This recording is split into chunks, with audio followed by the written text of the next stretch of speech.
プロデューサーさん、おはよう。大学のレポートを片付けたくて早めに来たんだ。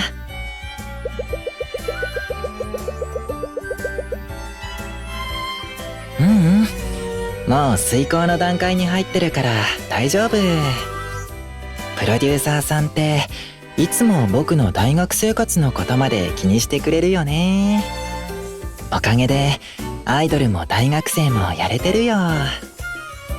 これからもこの調子でよろしくね。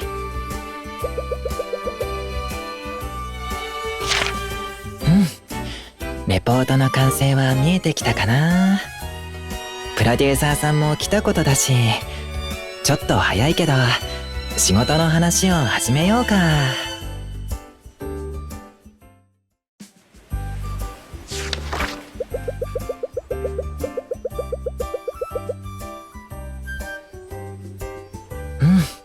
大丈夫。これなら問題ないよ。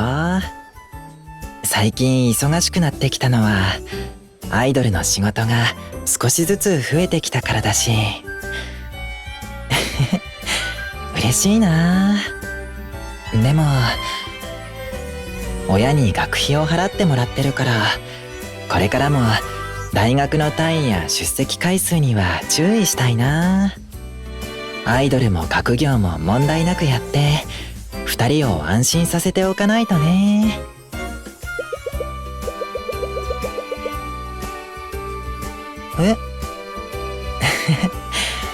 どうなのかな。そっか、大事にしてるようにも聞こえるのか。まあいい人に見えるのは問題ないし、本当のことは黙ってた方がいいよね。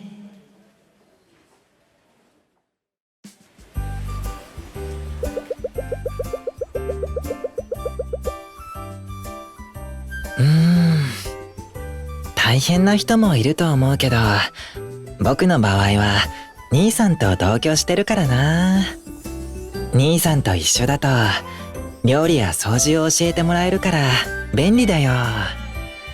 とはいえ向こうは忙しい人だから僕ばっかりこき使われてるけどね。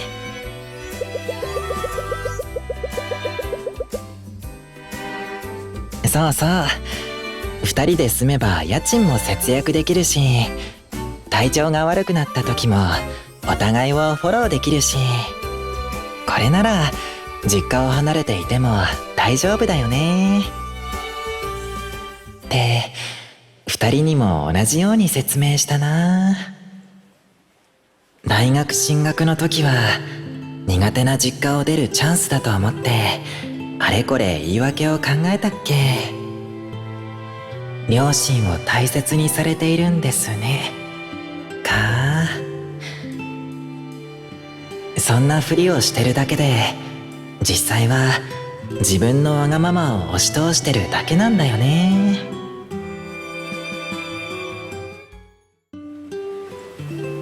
親と兄さんの力を借りて大学にアイドルにって好き放題。どちらかというと僕は親不孝な人間だな。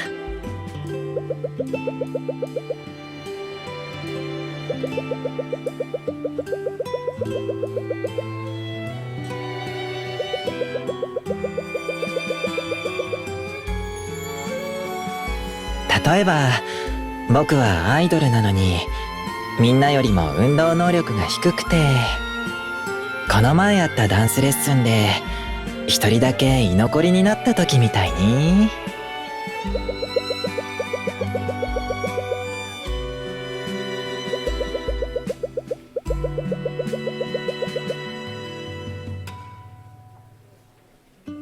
そっか、そういう自覚はなかったな。自分では不利だと思ってたけど、本当の親孝行になってたのかな。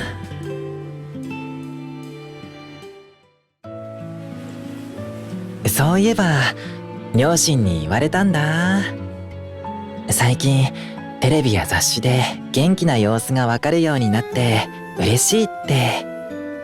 別に全く連絡してなかったわけじゃないんだけど、仕事を通して前以上に伝えられるようになったってことなのかな。